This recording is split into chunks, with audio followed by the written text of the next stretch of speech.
मधुमेह आणि वजन नियंत्रणात ठेवण्यासाठी आठवड्यातून एकदा माझ्या पद्धतीने बनवा कारल्याची भाजी. नमस्कार, मी शीतल. घरच्या चवीच्या खास रेसिपीसाठी शीतल किचनमध्ये तुमचं मनापासून स्वागत आहे. आज मी केलेली आहे कारल्याची भाजी. चला तर याची कृती पाहूया. इथं मी पाव किलो कारले घेतलेले आहेत. असे गोल ह्याच्या चकांद्या करून घेतलेले आहेत आणि यावरती 2-2.5 चमचे आपलं दूध प्यायचे मीठ टाकलेलं आहे. अर्धा तास भिजत ठेवलेलं आहे. आता आपण याला पिळून काढूया. तर आधी मी सामान सांगते तुम्हाला. इथं मी हळद घेतलेली आहे, थोडीशी मसाला घेतलेला आहे, जिरे मोहरी घेतलेली आहे, काळं तिखट घेतलेलं आहे, चवीपुरतं मीठ घ्यायचं आहे, कढीपत्ता घ्यायचा आहे, कोथिंबीर घ्यायची आहे, अद्रक लसूण आणि खोबरं घालून केलेली पेस्ट आहे आणि टोमॅटो घेतलेला आहे. हे बघा, याला असं हाताने असं प्रेस करून दाबून यातलं सगळं पाणी आपण निथळून घेऊया. असं केलं तरच आपला हे याचा कडूपणा सगळा निघून जाईल. याला चिंच किंवा गूळ असलं काही टाकलेलं नाहीये मी, तरी पण आपलं कारलं एकदम छान असं होईल. हे यातलं सगळं असं पाणी निथळून काढलं तर आपला हे कडूपणा सगळा निघून जातो. हे बघा, मी एवढं फुलपात्र भरून यातलं पाणी काढून घेतलेलं आहे. त्या मिठाला पाणी सुटलेलं असेल त्यामुळे त्यातला सगळा कडूपणा त्या पाण्यामध्ये जातो. हे बघा, यातलं मी सगळं पाणी काढलेलं आहे, एकदम कोरडं कोरडं केलेलं आहे. यातलं मिठाचं सगळं पाणी आणि कडवटपणा पण सगळं गेलेलं आहे. तरी पण मी याला 2 पाण्याने धुवून घेणार आहे, जेणेकरून थोडंफार मीठ असेल तर आपली भाजी खरट होईल. त्यामुळे याला स्वच्छ 2 पाण्याने आणखीन धुवून घेऊया. हे बघा, गॅसवरती कढई ठेवून घेतलेली आहे. आता त्यामध्ये तेल टाकलेलं आहे. आता मी जिरे मोहरी टाकून घेते.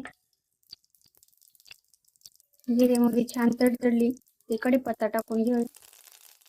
कढीपत्ता नंतर मी अद्रक लसूण आणि खोबरं टाकलेली पेस्ट आहे ते परतून घ्यायचे छान असे. तर बघा, अद्रक लसूण आणि खोबरं टाकलेली पेस्ट आपली परतलेली आहे. तर मी आता त्यामध्ये कारले टाकून घेते. तेलामध्ये छान असं परतून घेऊया आपण कारले, म्हणजे आता कडवटपणा सगळा निघून जाईल.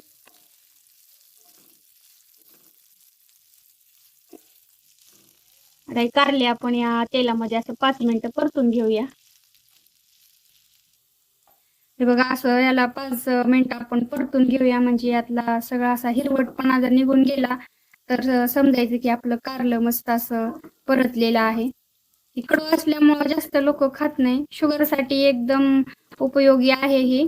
शुगर असणाऱ्या लोकांनी आठवड्यातनं एकदा 2दा कारलं खाल्लं पाहिजे, पण ते कडू लागते म्हणून खात नाहीत. माझ्या पद्धतीनं करून पहा तुम्ही, ते सगळेच जण मागतील खाण्यासाठी तुम्हाला. हे बघा, हे परतलेलं आहे. आता आपण त्यामध्ये टोमॅटोची प्युरी टाकून घेऊया आणि मीठ पण टाकून घेऊया, म्हणजे टोमॅटो आणि त्या ह्याला पण मी व्यवस्थित असं मीठ लागल आणि टोमॅटो पण लवकर परतेल आपलं. आणि हळद पण टाकून घेऊया. मसाला पण टाकून घेऊया आपण आणि काळं तिखट पण टाकून घेऊया. त्याला मस्त असं आपण परतून घेऊया.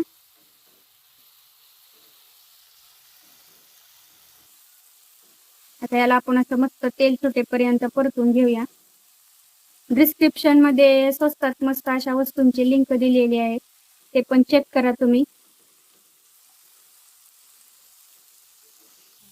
हे बघा, हे आपलं परतलेलं आहे. आता यामध्ये मी गरम करून घेतलेलं आहे पाणी टाकणार आहे.